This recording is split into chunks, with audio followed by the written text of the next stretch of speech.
Fishing golf with First Blood on Firearms Friday. Good morning, everybody. It is Friday, and it's good to see you guys in the chat there. I just want to say, I'm gonna say this now, and I'm gonna say it again after the intro. Firearms Friday is, of course, our most popular segment, and I love my dedicated, loyal audience. I want you guys to do me a favor this Friday morning, and I'm going to try to remember to press you to do it every Friday morning. While we're running the intro this morning, go ahead and hit that share button and post a link to this morning's live show on your various social media. Help us grow a little more, because we haven't seen a whole lot of new subscribers, especially on YouTube lately. We're still growing pretty steadily on Rumble, but I want to see every platform grow. And let's go ahead and run the intro.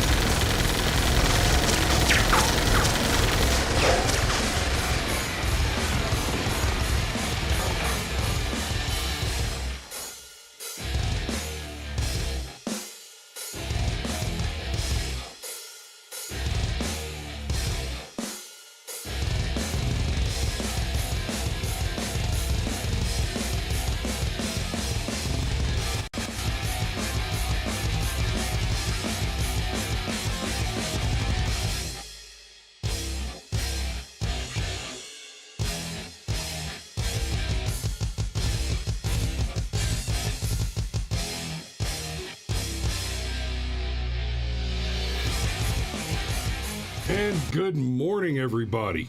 Okay, real quick little piece of housekeeping this morning. Rumble has rolled out the beta version of their static IP allocation, which it shouldn't affect the show itself very much, shouldn't affect what you actually experience, but it will affect, if I can get it working right, a little bit of how the back end works over here and make it a little easier to get the show started in the morning. It'll save me a step and about 5 minutes of work. But one step and 5 minutes of work every morning, 5 days a week, adds up pretty damn quick. So, that said, the only reason it really matters to you guys, but it's worth mentioning, I am going to try to pop up live again right after I go off the air this morning, when we finish Firearms Friday this morning. I'm going to try to pop back up on the air for just a minute or two. It'll probably take about 5 to 10 minutes after the show for me to go through the setup, but I'm basically going to just run a little experiment for technical check to see if I've got the static IP address set up correctly and see how Restream deals with putting the show back over on Rumble with the new setup. And that, like I said, so what you're going to see is it'll look like I went live again, because I did. And I'll be live for just a minute or two while I look at the various channel readouts and take a peek and see if everything's running the way that I think it's supposed to. So, that said, let's get started this morning. And that's right, the other thing, Firearms Friday. Friday is our most popular segment by far. And so I would like to use it this morning and every Friday generally in an attempt to grow the channel even more. It's 2024. This is election year. Let the games begin. And to whatever extent possible, I would like to expand the reach of this platform and have some big and deep conversations. There are some very good commentators on the right. And Steven Crowder, the Daily Wire guys, Ben Shapiro, Matt Walsh. I don't agree with everything they say, and most of the time where I don't agree with them, it's because they're just too soft on American rugged individualism and pure liberty. Guys like Tim Pool, Steven Crowder, Ben Shapiro, Matt Walsh, Michael Knowles. I generally like their content, but they're all just a little too pro-big government for my taste. But that's basically where the Republican Party lives right now. Is the Democrats are evil, tyrannical monsters who seek a total tyrannical, gigantic government, and the Republicans are just kind of a weak bitch version of that. So please help me grow the channel. And we're gonna talk about Donald Trump. We're gonna talk about Joe Biden. We're gonna talk about the upcoming election, whether or not it's gonna happen. We're gonna talk about the state of the current civil war, because the fact of the matter is you have influential political activists like the Secretary of State in Maine making overt rogue maneuvers. Not only these are not political or authoritarian overreaches, these are straight up the rogue actions of criminals. It's one thing to say that a government is doing too much. It's one thing to say that a government is overreaching its authority, or that an individual government agent is acting in violation of Section 242 and violating the civil liberties of individuals. It is quite another to look and see that a single individual has usurped or assumed the authority to unilaterally decide that a candidate cannot run for president. And obviously, if that's allowed to stand, then the United States simply does not exist conceptually, philosophically, or, let's face it, in reality.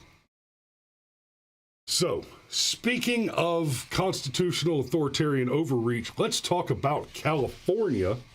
And thankfully, I've got the good news version of the article this morning, and this comes to us from concealednation.org. California's upcoming concealed carry restrictions halted by federal judge. I don't need to read this article to already be able to tell you a few things. The first line of that sentence fragment, California's upcoming concealed carry restrictions. Like I was saying, it is one thing for a government bureau, agency, or agent to act in an authoritarian, overreaching way. It is one thing for a government to do more than it should. It's one thing to say that they have exceeded their authority. When you're talking about the Second Amendment is very clear. Shall not be infringed. Okay? If you go and murder someone, you have not overstepped your authority as a citizen. You have not overstepped the confines of your liberty. You have violated the law. You have committed a crime. Right? It's one thing to say I'm allowed to drive 55, but not 65. And I got caught driving 65. It is quite another to say you killed someone. Right? Exceeding your authority is one thing. But to create any law which in any way restricts the authority of a citizen to acquire, possess, and lawfully employ a firearm is a violation of the law. Any government, agency, or agent that creates any law which is adjacent to the use of firearm, that's what it means to infringe, to place in proximity to, right, is acting as a rogue agent. They are in criminal violation of the Constitution. And the consequences for that are explicitly spelled out in Section 242. Anytime a government agent, under color of law, illegally restricts your civil liberties, they have committed an infraction, they have committed an offense, which is a federal offense, punishable with up to and including fines, jail time, or the death penalty, depending on the severity of the consequences of, or even potential consequences, according to the law, right, of the named civil liberty restriction. That's a lot, that's a big mouthful, but what I can tell you is that by California as a state, whichever agency, court, or bureau of the state of California, if not the state itself, is engaged in the restriction of a person's ability, the ability of them to exercise their right freely to keep and bear arms. The state itself is in criminal violation of federal law, and the available punishments are very clear. Now, that raises the very complex question of how does one punish a state for violating a law? Because, of course, if you're talking about an individual agent of the state, it's easy to say, Agent Smith, you have violated Section 242, and it is judged that as a result of the violation, it is likely that the harm caused by your violation to the victim of your crime can be mitigated by the imposition of a fine. Okay, so do you fine the state, or do you identify the particular agents involved and responsible? So let's say you have a state house and a state Congress that pass a bill which makes it illegal to carry firearms in the state. Then I think the correct way to answer that is to look at the bill and you say who sponsored the bill, who brought the bill, and who voted in the affirmative. Right? So let's take an issue that's a little more black and white. Right? Yesterday I talked about the use of extreme examples to explore concepts rather than to make points.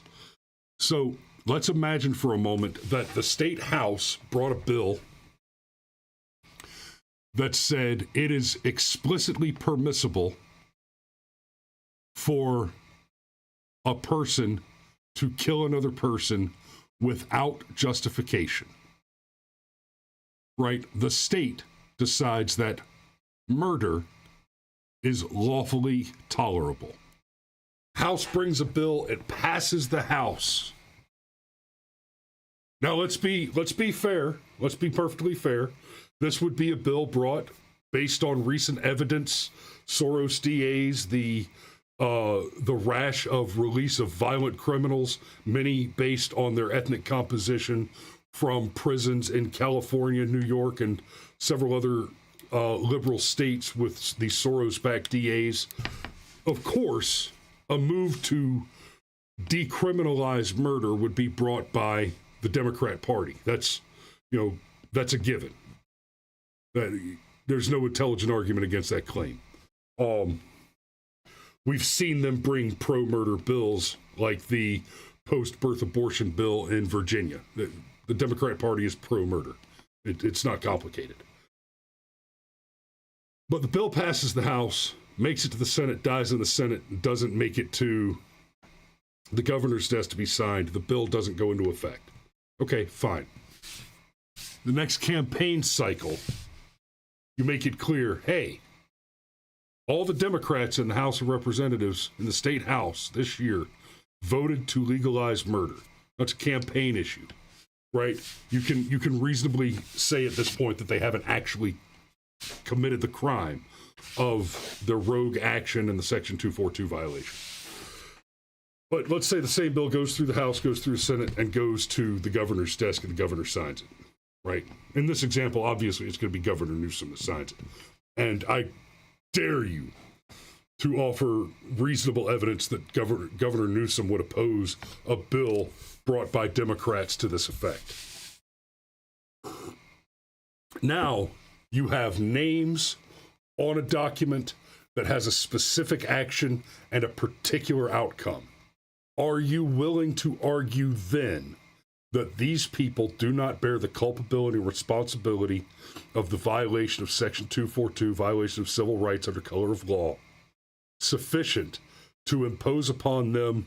Let's be clear, we're talking about a bill to legalize murder here. Sufficient to justify under Section 242 the maximum penalty, which is death. Now, I frame that out there like that. It's an extreme. It's not going to happen. Nobody's trying to legalize murder. Nobody's trying to legalize the murder of people who are up and walking around and paying taxes.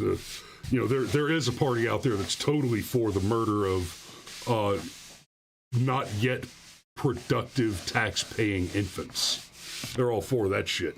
Oh, wait, you got people that count for the census and can't vote or pay taxes? Well, fuck them. Bleach their asses.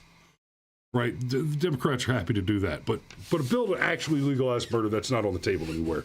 It's the extreme example. But take that to the question of the violation of any other law via the means of passing a law. Now, certainly there are laws which are bad laws, right? So a similar example, marijuana is illegal at the federal level, and a state chooses to legalize it within their state. One might be able to make an argument that they're violating the law in that case, but because what they're doing is they're decriminalizing an activity and extending liberty to the citizen, there's not a violation there of Section 242. There's not a violation there of the oath to uphold and defend the Constitution. So in the case of legalizing or decriminalizing marijuana or other drug use, what you do not have a case where the government is violating a specific law through the passage of a law. This is not true in the case that a government seeks to restrict your right to keep and bear arms. The Second Amendment is very clear. And in contrast, we can look at the First Amendment, which says, the Congress shall make no law restricting, and then you get the list: freedom of speech, freedom of religion, freedom of press, freedom of assembly, and the freedom to petition the government for redress of grievances, right? The Congress shall make no law. So there's a good argument to be made that if it is not the Congress which does it, that it can be done. Ergo, for example, a state could establish a state religion, have the official Catholic Church of Florida, for example. You're welcome, Florida man. That was for you. And that, while it would probably be in violation of the individual states' constitutions, several of them, but maybe not all of them, it could arguably not be in violation of the First Amendment because of that very important qualifier: the Congress shall make no law. The Second Amendment is much more broad. It says explicitly, the right of the people to keep and bear arms shall not be infringed. Forget about all the dunderheads talking, well, what about the organized militia? Fuck you. The Second Amendment says that here are some reasons, and there's not really a good reason that we mention the reasons, except that here's the thing. And the thing is, after the semicolon, the right of the people to keep and bear arms shall not be infringed. So like I said, before we even read this fucking article, 20 minutes into the show already, I can tell you that California, as a state, should be considered to be a rogue state operating in contravention of the law and should enjoy some federal interference with this activity. Now, quite separately from the obvious need as defined by the law as I've just laid out here, quite separately from the need for there to be some of these politicians tried, convicted, and then executed. Let's see. I've got a cute little cute comment here. It says, it's so funny how you guys just cherry pick certain line from Constitution and ignore the parts that you don't like. Please, Sunshine, elaborate. I thought I was pretty fucking clear. Perhaps English is not your first language. And, I mean... So the regulated militia part doesn't matter, but everything after does, LOL, okay. That's not what I said. So, okay, English is my first of 5 languages. I'm pretty sure I got that one right. I'm going to go out on a limb here and say it's not your strongest subject. You don't understand what a preparatory, explanatory, or declamatory clause is. No, that's okay. So you don't read good. You don't write too good either. You don't speak 5 languages. You are new to the channel. All right, Hobak Nolan. Kroke, Hobak Mogda, Tukmoko, Paka, Suka. All right. So anyway, yeah, I've laid that case out. Let me move on to the article itself. I'll give you props though, Incanyo. Ink-ano. It's Ink-ano. Do you have tattoos on your butt? Is that what Ink-ano means? You have tattoos on your butt. California upcoming concealed carry restrictions halted by federal judge, concealed nation. On Wednesday, a federal judge halted a California law prohibiting firearms in most public places, declaring it unconstitutional under the Second Amendment. Oh, look, the federal judge agrees with me. This law, signed by Governor Gavin Newsom and set to take effect on January 1st, would forbid carrying concealed guns in 26 designated public areas, regardless of permit status. U.S. District Judge Cormac Carney granted a preliminary injunction against the law, which he criticized as contradictory to the Supreme Court's stance on gun rights. The law's suspension allows a court case challenging its validity to proceed, with indications suggesting that gun rights groups might prevail in deeming it unconstitutional. Again, it's not difficult. The Constitution is pretty clear, shall not be infringed. That, like I just laid out, it's not as if it says the Congress shall make no law. It says shall not be infringed. We, as the individual states signatory to the ratification of the Constitution, have agreed unilaterally in being signatories thereto, and those states ratified thereafter, who joined the Union after the initial ratification, are agreeing to those items stipulated by that contract, entered into voluntarily to create the architecture of the social contract that we enjoy as the 50 semi-sovereign United States, have all agreed to the stipulation that no state or sub-related municipality retains any authority whatsoever to restrict the right to keep and bear arms. It's not complicated. The law is extremely clear on this, so much so that the Heller decision itself is suspect, given that it appears to purport to tolerate even a restriction on the conduct and use of those firearms. And, okay, so let me be clear real quick. When I say there is no law which can lawfully restrict the use or carrying or keeping of firearms, right? The use or keeping or carrying of firearms. One arguing in bad faith faith may argue that my argument here is that you can't have a law against murder because it's done with guns. Not so. Right? That's ridiculous. There is not a law that says you are not allowed to murder people with guns. There is not a law which says you are not allowed to murder people with knives. There is not a law which says you are not allowed to murder people with rigged exploding propane canisters. The law says you are not allowed to murder people, and goes on to define that murder is the unjustifiable killing of another human being. That definition easily covers what murder is without having to discuss the device used to commit the murder.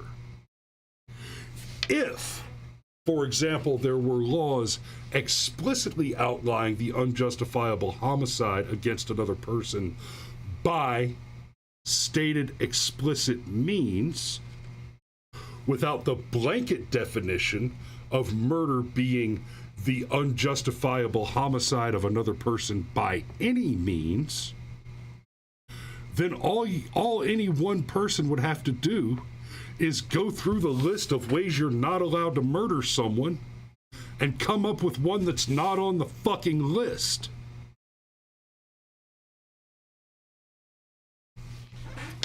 Therefore, no use of a firearm can be lawfully restricted. And it can still be the case that while no use of a firearm can be lawfully restricted, it is still illegal to murder someone if it is done with a firearm.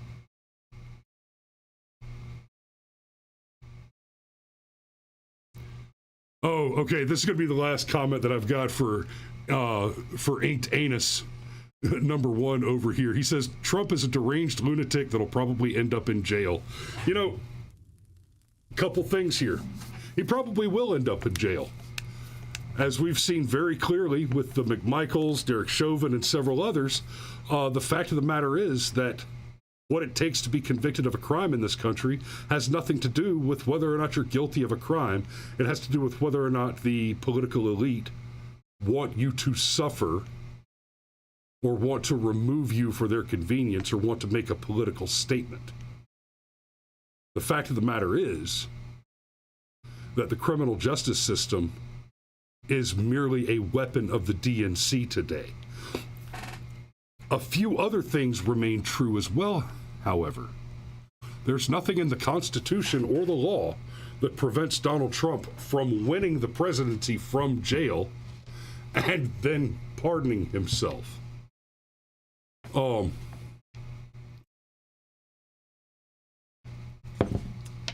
And then finally, you said that Trump is a deranged lunatic. I bet, so pennies to pesos, you voted for Biden.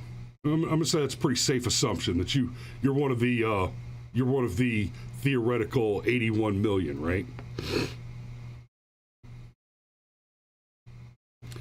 So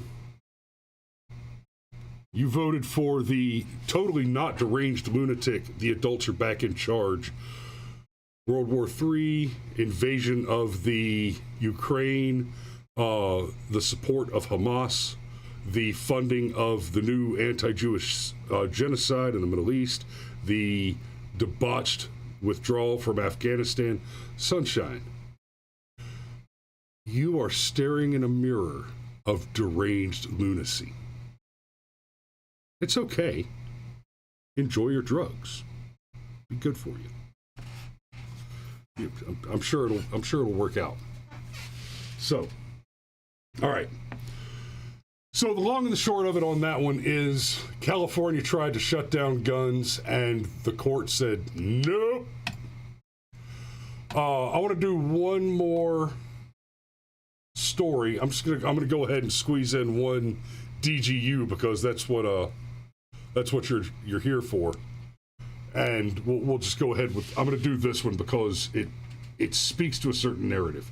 One of the justifications that's often that's often made, or one of the claims that's often made by the anti-gun crowd is that you're more likely to be killed with your own gun than to use it in self-defense. I killed a lot of people with my own gun without them ever putting their hands on it, so that worked out pretty good for me. Now, it's been a while. I may be a little out of practice. I haven't shot anybody in about 10 years. But, you know, some of those encounters were very close combat right there in your face, and that, you know, hey, I came out of the right side of it. That is not to say that simply picking up, keeping, and bearing a firearm is itself a guarantee of your safety or your tactical acumen. You do need to train. You need to go to the range, right? Play Kate's game sometime. If you're not familiar with Kate's game, that's I think I can talk about that. So in Kate's game, you set up a room. And you'll have a table in the room, maybe some posters on the wall. On the table, there will be objects, right? Maybe a can of CLP, a coffee cup, et cetera, et cetera. And what you do is you take your little poopies in there, take your soldiers in there, and you close the door and you leave them in there for about 1 minute. Give them 1 minute. And then you pull them all out. And then you go and beat the shit out of them, right? Take them on a long run, take them on a ruck march, go do some fire drills, go do some discretionary fire drills, do some PT, do some calisthenics, do some more running, maybe some litter. I mean, we would go for 2 or 3 hours doing like battle buddy carries, litter carries, maybe do a little short hand-to-hand tournament. And then after you have just beat yourself physically into exhaustion, you give everybody a piece of paper and you have them draw everything they can remember seeing in the room in the 1 minute they were allowed in there. This is an exercise that's intended to train your situational awareness and your capacity for effective target discrimination in kinetic engagement.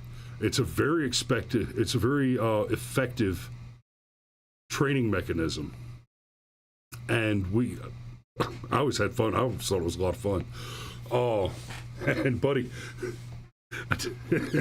when you come out of the Delta trailer and try to run to the gas chamber on the other side of Schofield Barracks, that's about 5.5 miles. It's a pretty good clip.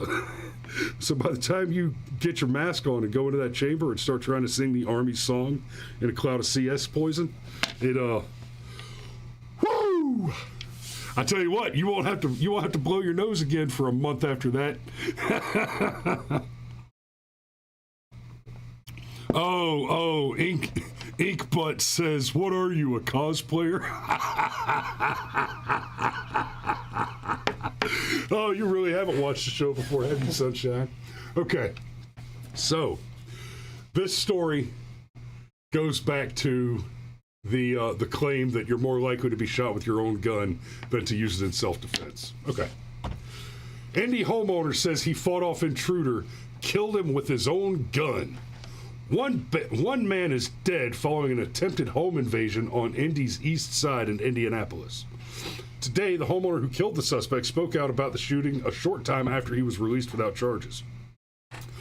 The front of his home and car were riddled with bullets after the homeowner said he killed an intruder and then exchanged gunfire with additional suspects outside. That homeowner insists he had no choice but to defend his life.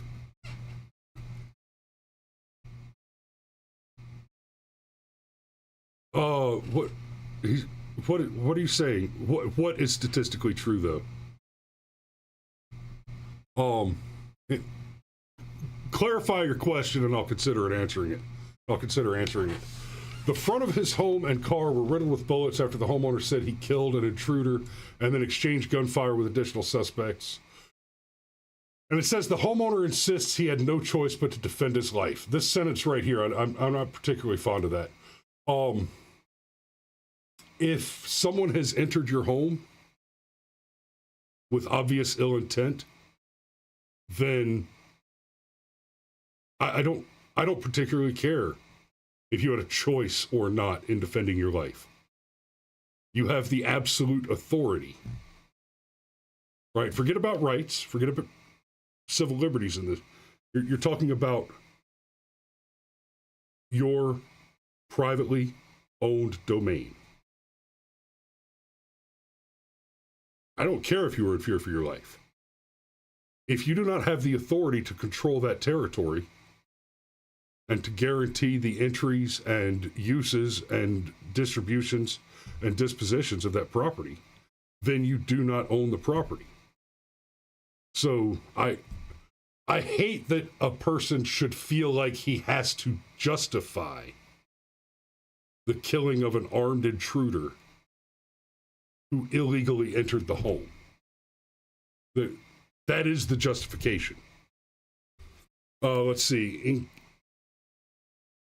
Ink Butt says you're more likely to hurt yourself with your own gun rather than ever use it in self-defense. Oh yeah, I absolutely reject that claim. The statistics reject that claim. That is debunked as fuck, my boy. Go read the CDC statistics on armed self-defense use. That's, I mean, you could say I'm wrong all you want, but okay, so you don't know things. The stats absolutely reject that. The CDC rejects that explicitly. Up to 4 million successful armed uses in the country annually. So just before 7 p.m. Tuesday night, police were called to a neighborhood near 38th and Post after a homeowner reported a masked man forced his way into the home during an attempted robbery. He smacked me in the head with a gun and told me I knew what it was, and then I yelled out, "He's trying to rob me," said Brent Smith. Brent claims that he then quickly began to fight with the would-be thief, and the pair crashed through a glass table inside his home. This started to sound like some John Wick shit. There it is. It was like a movie. Me and him wrestling over the gun, said Smith. During that struggle, Smith admits he shot the intruder with the suspect's own gun. And there's another one right there. Earlier I said something about it being the case that he shouldn't have to justify himself. Like, that's it right there. Smith didn't even bring a gun to this gunfight. He didn't even bring a knife to this gunfight. He showed up in a gunfight involuntarily, or rather a gunfight showed up on him, and he put his hands on the weapon and handled it. Damon Swanigan Jr., 22, died on the front step of the home, and we got a DGU, baby. We got a DRT. Hallelujah. Died on the front step of the home, saving taxpayers thousands of dollars on his dumb ass. That gunfire damaged the siding, the front door, and shattered the windows of a car parked in the street. So they squoze off more than a couple of rounds. When the gun went off, I heard thousands of gunshots, said Smith. It was a lot of gunfire, man, a lot of gunfire. Okay. I'm going to go out on a limb here and presuppose that Damon Swanigan didn't show up with a belt-fed M134 and a bottomless bucket of fucking rounds. So the thousands of shots, we're into hyperbole, and that's pretty fantastic.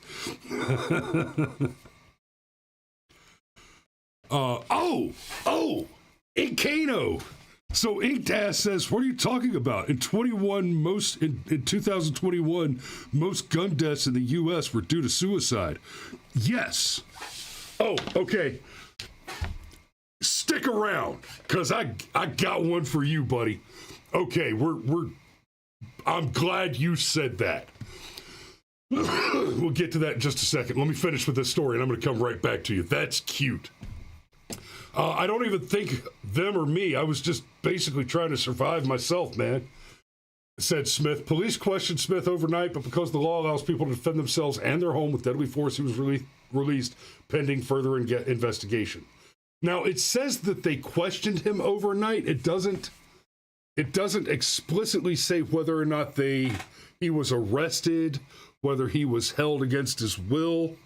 And I talked about this a little bit yesterday. I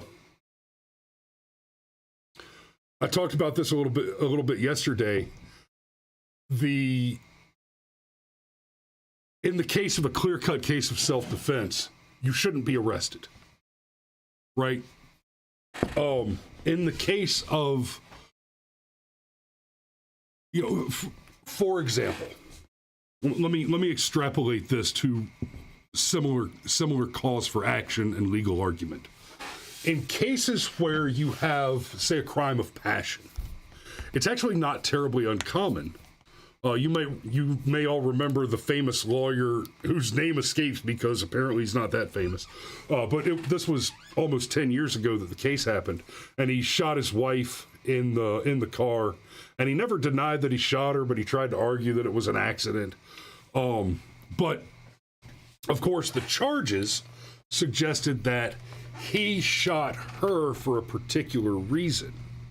Right now, you got a guy goes into a what you call it a gas station, a liquor store, whatever, and he shoots 3 or 4 people.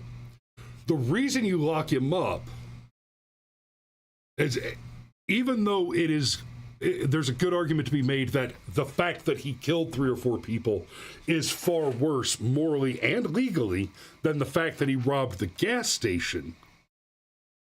For the purposes of arguing against the issuance of a bond and releasing him on bail, the salient point is that because he robbed the gas station, and that included several murders, that his being the sort of person that robs a gas station means that he has a much higher likelihood of recidivism of robbing another gas station than, say, a crooked old billionaire who murders his wife for the money. Well, the crooked old billionaire doesn't have another wife to go murder, so he's much more likely to get out on bail. So when you're talking about a case where you've got a dead body and a guy who says, I had to defend myself, there's a high probability he's going to get out on bail.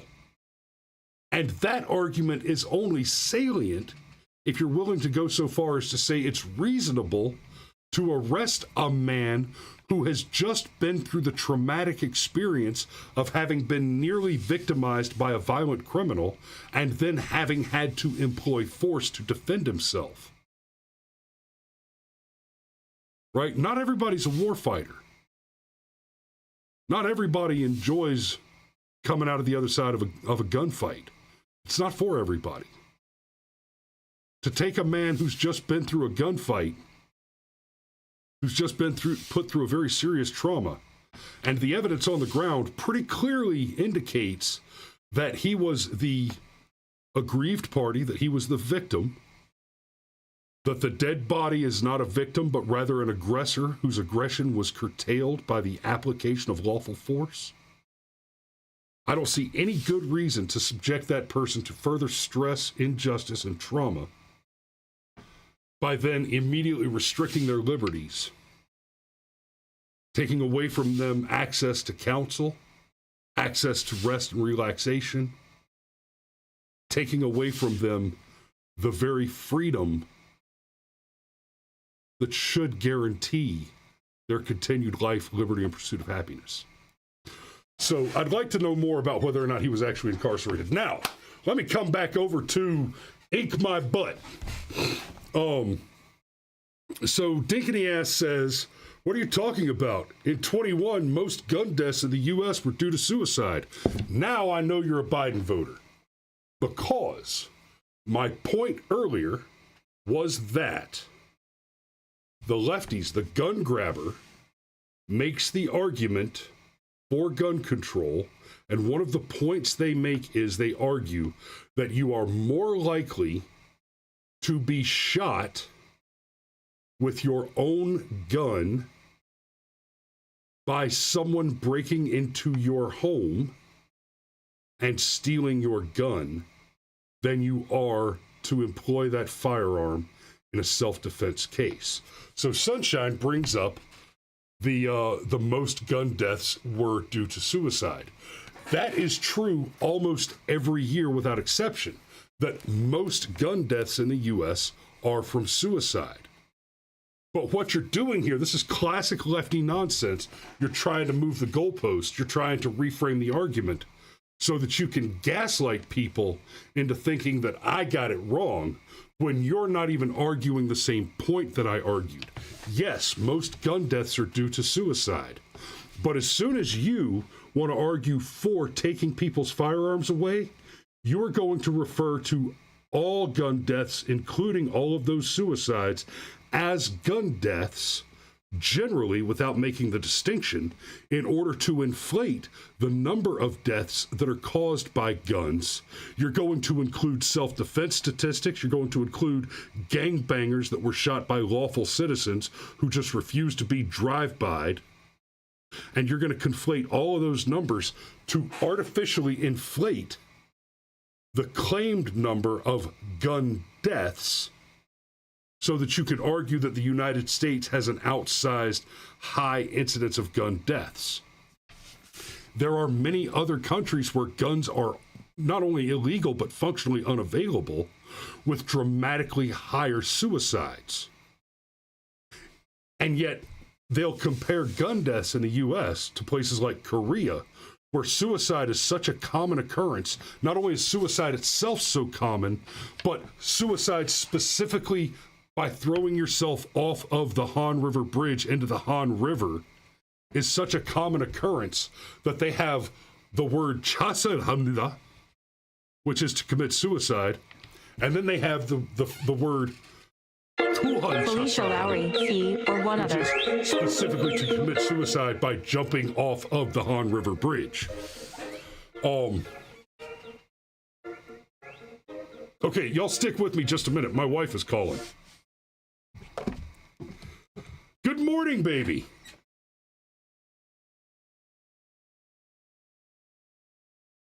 Hello. Hello, honey. Honey, Christopher. Good morning, dear. You are on the air. Good morning, dear. Yeah, What? Yeah, I'm running over. I'm like 17 minutes over because I'm making fun of this goofy lib named inkmybutt.com on Twitch, who... Yeah, the whole reason I called you now is because you're supposed to be done with the show, mister. Yeah, but I've got time. I'm not scheduled to shoot anybody today until like 1300. Of course, I'm going to have to leave around noon because it's in Jackson. Oh, fine. How you doing? I'm fine. I am driving in a very light snow. There was not snow on the ground when I got here, which was nice. In a Toyota Prius. Oh, I'm so sorry. This car is almost too small for me.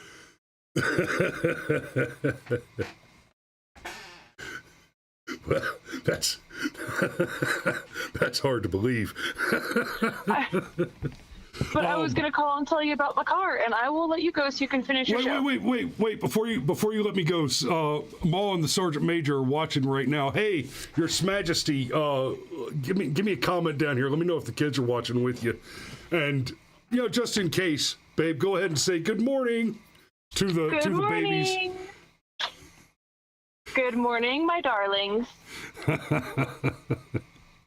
And thanks for calling in. I love you, and I'll talk to you later. I love you too. I'll talk to you later. Bye, baby. Bye.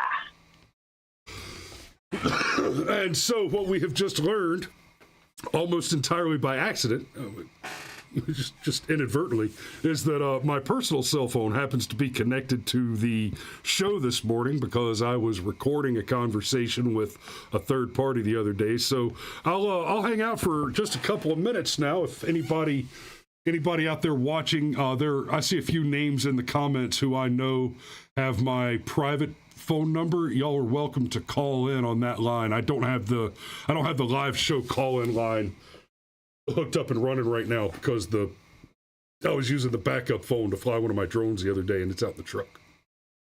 So I'll stay on for just a couple more minutes.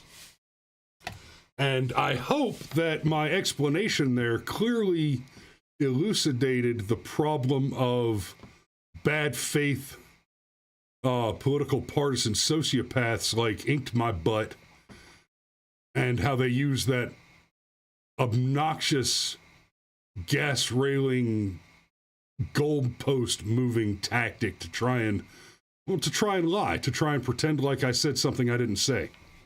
So,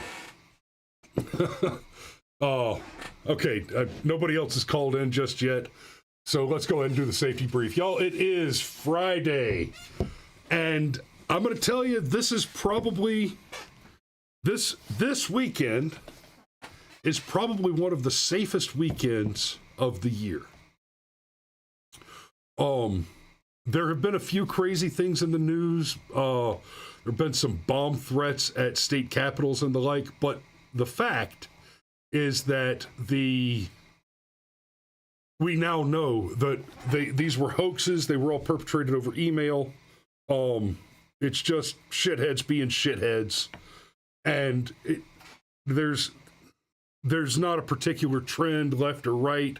There were some threats made against the governor's office and the Secretary of State's office in Maine. There were some threats made against the Capitol building in Georgia. There were some threats made against some Soros-backed DAs and some Soros-backed governors and the like. So Alex McDonald. Oh, hell yeah. So they've kind of run the gamut. And this is... All right, I've got Alex McDonald from TPS Report Live. How you doing this morning? Oh, damn it. Okay, yeah, there we go. Gun deaths. It didn't automatically switch over to the Bluetooth, but yeah, I've got this dope little Bluetooth BTA2 dongle plugged into my Zoom PodTrack P8. It's a pretty slick little device. So how you doing, brother? Yeah, it is.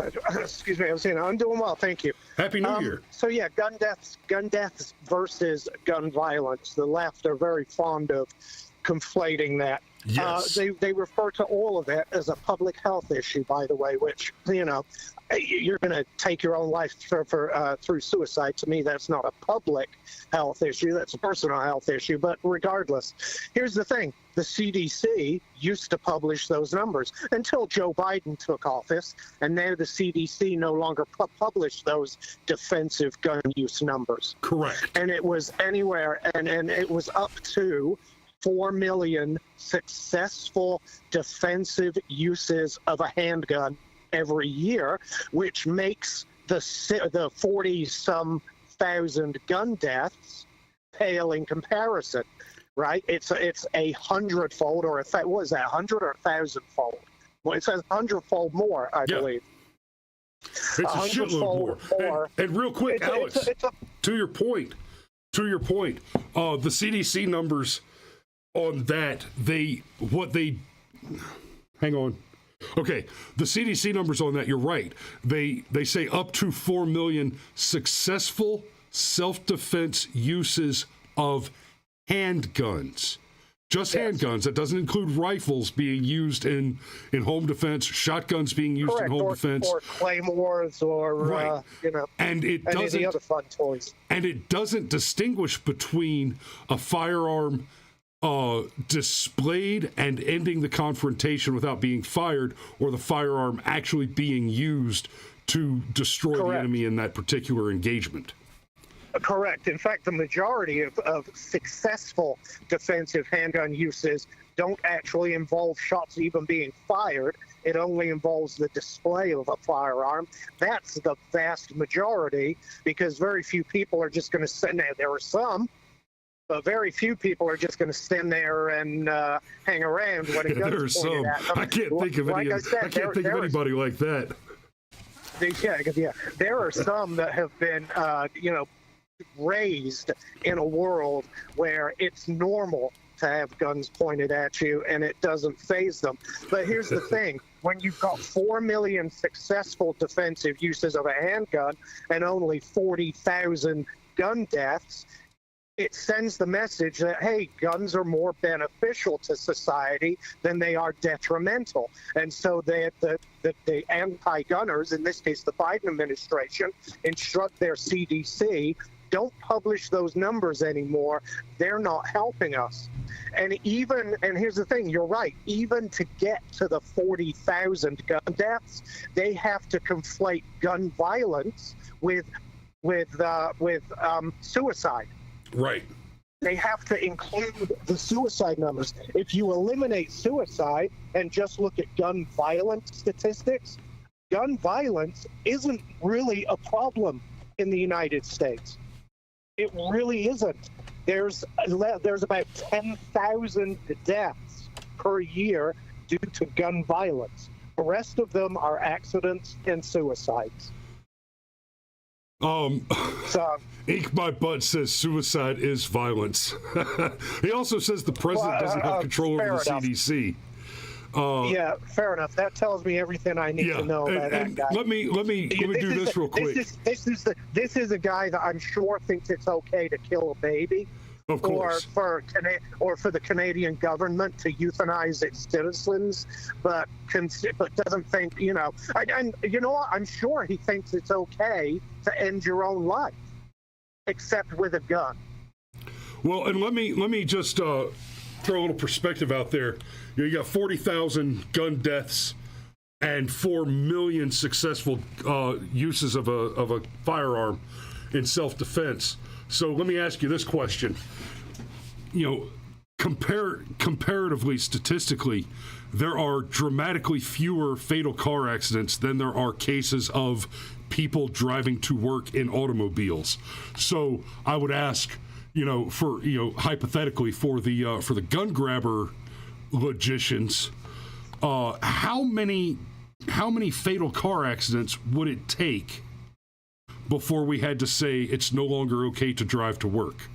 Now, right. I'll concede, just like with Blackstone's formulation, it's better that 10 guilty men go free than that one innocent man suffer. But we're not actually arguing a conclusion here. We're negotiating the terms of the settlement, because you might concede that it's better that 10 guilty men go free than one innocent person suffer.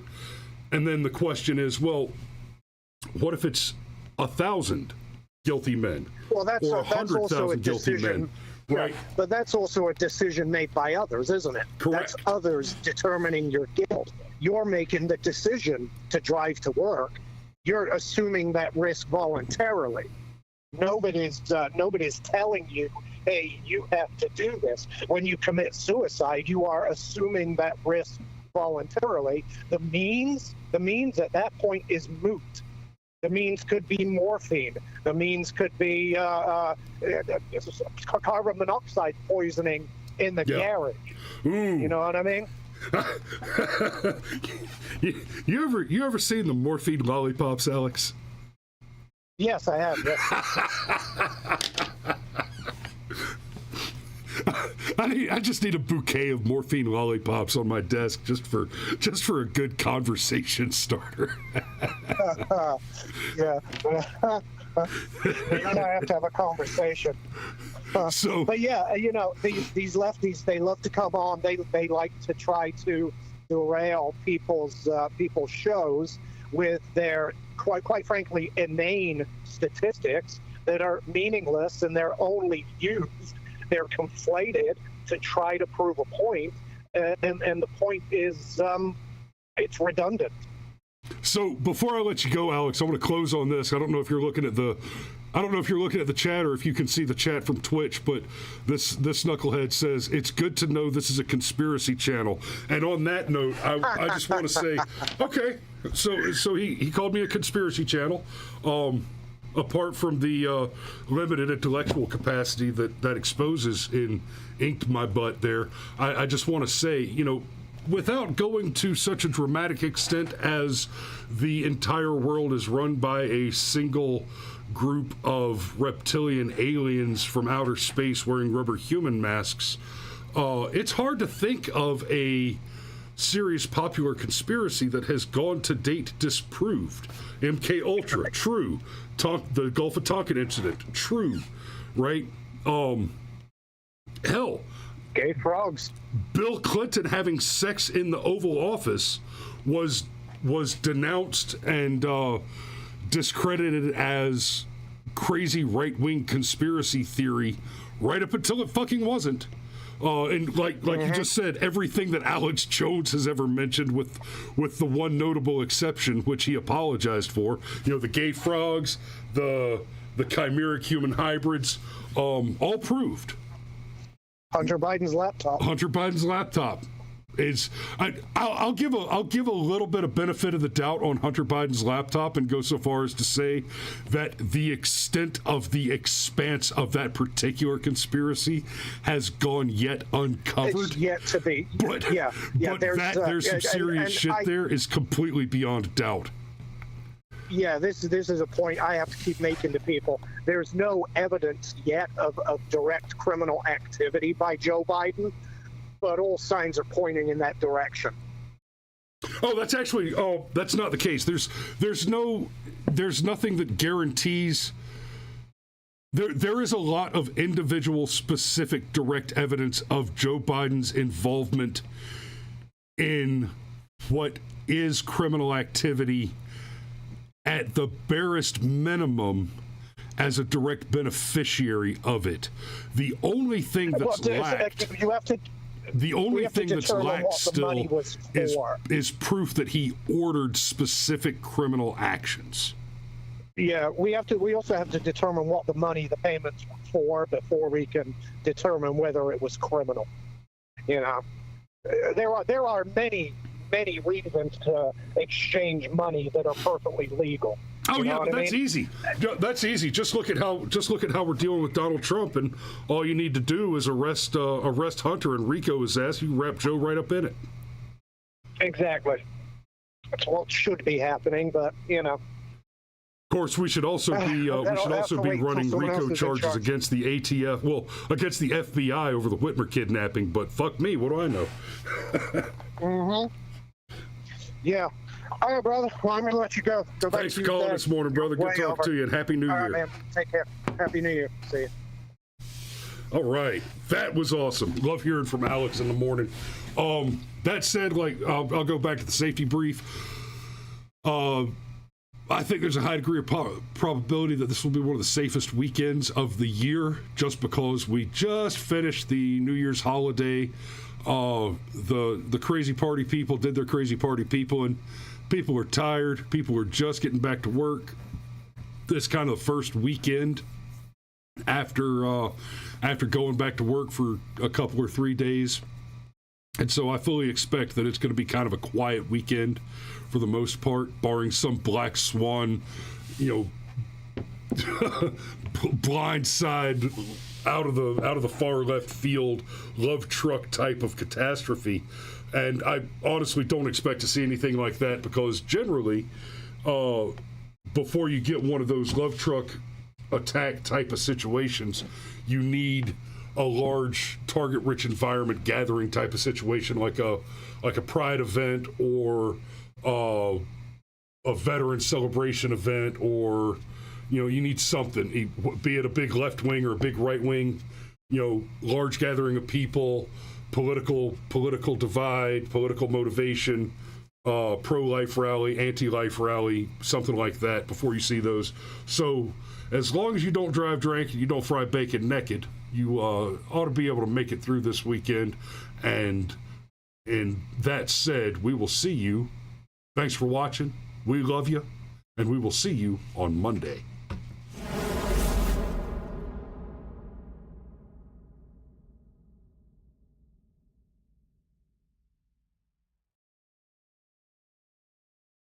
And just to be clear, we went a half hour over this morning, largely because I had this wonderful inky butt here to play with, and that's a rare opportunity to piss on a troll that it's just hard to ignore. It's too much fun to play with these knuckleheaded little shit faces who try to gaslight and goalpost me. That was fun. So to you, Mr. Inked Anus, I say thank you. Thank you for your contribution to this morning's entertainment. And again, we love y'all, and we'll see you on Monday.